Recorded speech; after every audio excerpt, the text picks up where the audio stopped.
Hi children, welcome to my English class. Today I will teach you the poem A River written by A.K. Ramanujan. Describes the coldness of new poets towards the harsh reality of the things that they romanticize.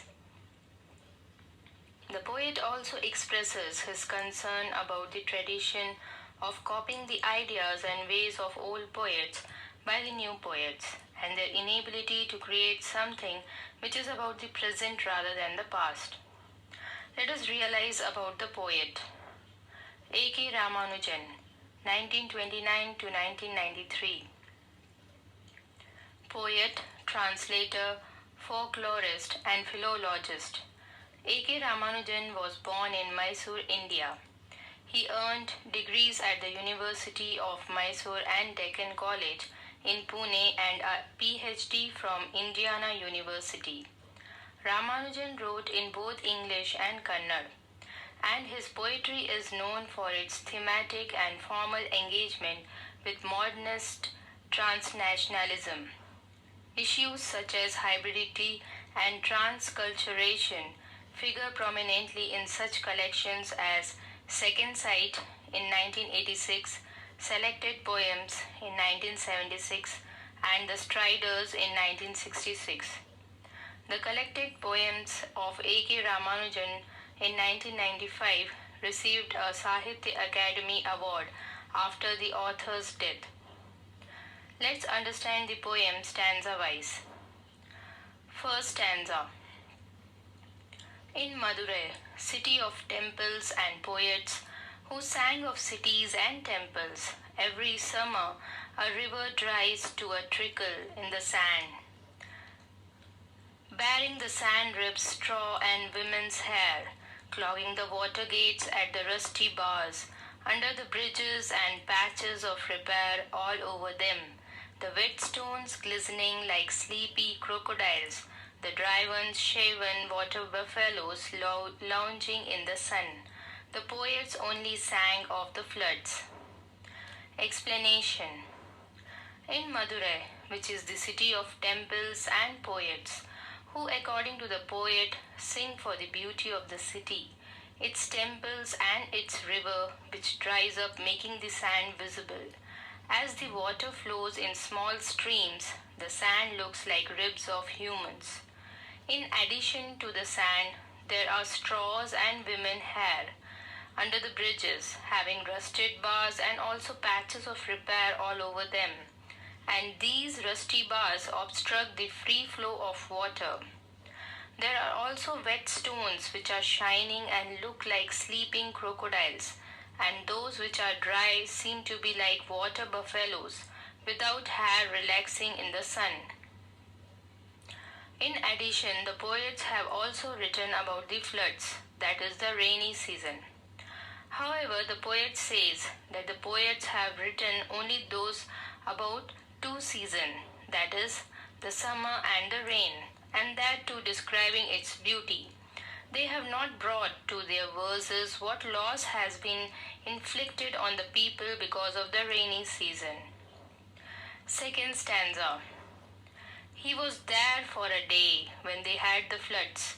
People everywhere talked of the inches rising, of the precise number of cobbled steps run over by the water rising, on the bathing places and the way it carried off 3 village houses, 1 pregnant woman and a couple of cows named Gopi and Brinda as usual.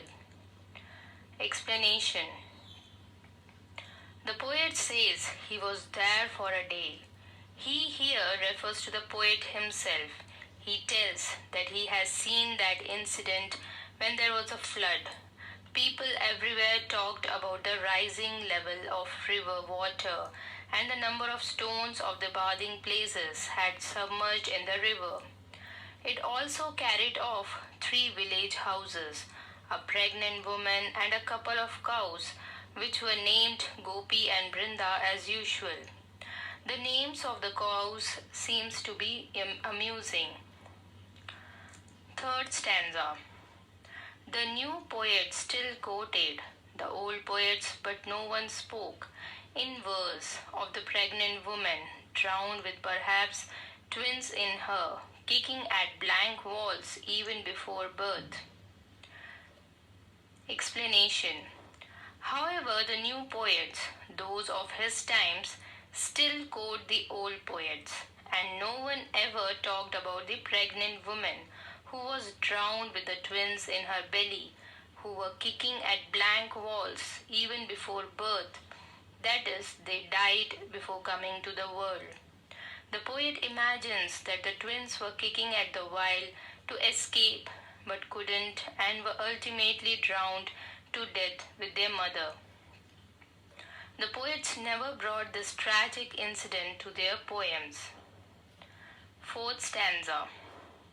He said, the river has water enough to be poetic, about only once a year, and then it carries away in the first half hour 3 village houses, a couple of cows named Gopi and Brinda, and one pregnant woman expecting identical twins with no moles on their bodies, with different colored diapers to tell them apart.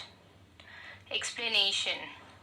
The poet again refers to himself using the third person, he.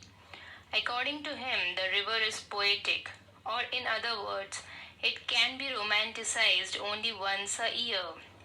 And then, in just half an hour, it takes away 3 houses, a couple of cows, and a pregnant woman who was expecting twins having fair bodies and also was thinking of having diapers of different colors so as to distinguish between them.